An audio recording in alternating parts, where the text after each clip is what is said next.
ధన్యవాదాలు. మీరు నన్ను నమ్మి నిలబడినందుకు నేను నా గుండె లోతుల నుంచి మీకు నేను నా కృతజ్ఞతలు తెలియజేస్తాను. అంటే యుద్ధం చేయాలంటే వీరతల కింద యుద్ధం మీరు పంపించాలి. మీరు విజయం సాధించాలి. మీరు దీవెనలు పంపించకపోతే మీకేం జరిగింది? మేమేం గెలుస్తాం ఇక్కడి నుంచి.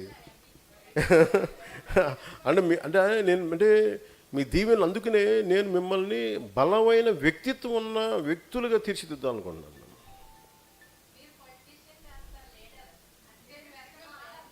అదే అమ్మా, మీరు అర్థం చేసుకున్నదంతా అక్కడ విశ్లేషకులు అర్థం చేసుకునే పరిస్థితులు వేరేగా ఉన్నది. వాళ్ళు అలాగే అదే మా సగటు ఆడపడుచు అర్థం చేసుకున్నంత నన్ను అర్థం చేసుకోకుంటే, నన్ను అర్థం చేసుకుని ఒకళ్ళేమ్మా చాలా తక్కువ మంది అర్థం చేసుకున్నారు, మీరు కాకుండా. సపోజ్ అలాగే మా ఆడపడుచు ఇక్కడ అర్థం చేసుకున్నంతగా మళ్ళీ మోడీ గారు అర్థం చేసుకున్నారు, నన్ను మధ్యలో అర్థం చేసుకోవాలా. ఆయనకి నేను అర్థం అవుతాను, మీకు నేను అర్థం అవుతాను.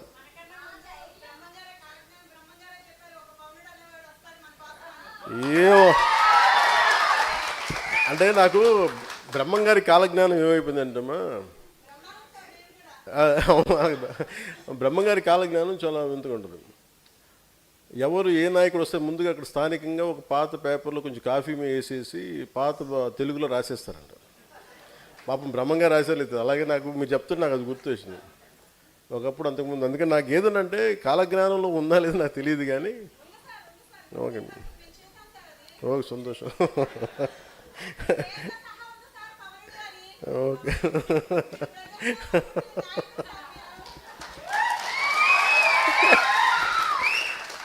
నాకు మీ మధ్యలో నన్ను బాధ పెట్టి నా నవ్వు తీసేశారు.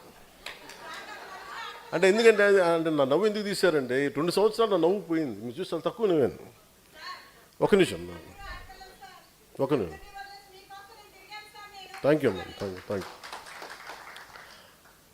నా నవ్వు ఎందుకు పోయిందంటే మధ్యలో చెప్తుంటారు వాళ్ళు, అన్న నవ్వడం నవ్వడం మానేకి మేము ఏం చేస్తాం, అందరూ రోజు కూర్చోబెట్టి యుద్ధం చేసేటప్పుడు నాకు చాలా ఆనందం ఉంటుంది. ఎందుకంటే పోతాం కాబట్టి పర్లేదు, బాగా యుద్ధం చేద్దాం అనుకుంటున్నాం. బాధ్యత అప్పచెప్పిన తర్వాత చాలా బరువు, భుజాలు వంగిపోతాయి.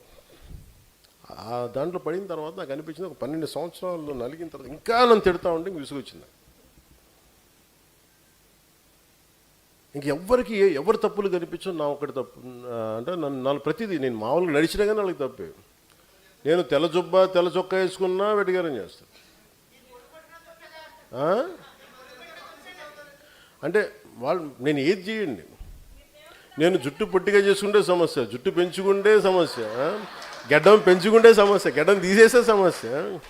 అంటే వాళ్ళందరికీ ఏంటంటే నేను వాళ్ళ టీఆర్పీలకో వాళ్ళ సబ్స్క్రైబర్స్కో నేను వాళ్ళకి ఒక రా మెటీరియల్ అయిపోయాను.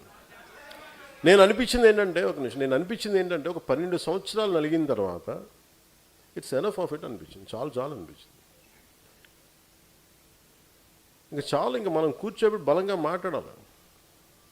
ఒక 12 సంవత్సరాల తర్వాత ఒక పార్టీని నడిపాను. దాని నుంచి వచ్చిన ఆత్మవిశ్వాసం, దాని నుంచి వచ్చిన బలం, అది తట్టుకొని నిలబడ్డాం. ఈ రోజున అందరూ కూర్చోబెట్టి ఈ రోజున మనం ఎన్ని లక్షల పెట్టుబడులు తీసుకొస్తున్నాం. ఒక ఎన్ఫీల్డ్ దగ్గర నుంచి అక్కడ మన అనంతపురంలో వచ్చే ఒక ఈ జెట్ ప్లేన్స్, మన ఫైటర్ ప్లేన్స్ కానీ ఇవన్నీ వస్తున్నాయి. గూగుల్ కానీ ఇవన్నీ ఇన్ని లక్షల పెట్టుబడులు వస్తున్నాయి ఈరోజు రాష్ట్రానికంటే దీని మూలం ఎక్కడుంది? రాజమండ్రిలో మూలాలు పడినాయి దానికి. సెప్టెంబర్ 9, 2023లో అప్పటి మాజీ ముఖ్యమంత్రి గారిని అరెస్ట్ చేసి జైల్లో పెడితే, అలాంటి అరాచకమైన పరిస్థితులు ఉన్నప్పుడు ఒక్కళ్ళు బయటికి రావాలంటే భయపడే పరిస్థితుల్లో అని చూడండి, ఒక నిర్ణయం ఎంత మార్చేస్తుంది. బయటికి రావాలంటే అందరూ భయపడుతున్నారు, నేను అడుగు పెట్టాలంటే రానివ్వరు. అలాంటి సమయంలో రాజమండ్రిలో ఎందుకు ప్రారంభించానంటే దీనికి మార్పు రాజమండ్రిలోనే అడుగుపడింది. దీనికి ఈరోజు ఎన్ని పెట్టుబడులు వస్తున్నాయంటే, అంటే ఒక నిర్ణయం తీసుకోవడానికి, అంటే ఇది మీకు చెప్పాలి కదండి, ఈరోజు మేబీ పంచుకోవడానికి నాకు ఇది ఉంది ఈరోజు.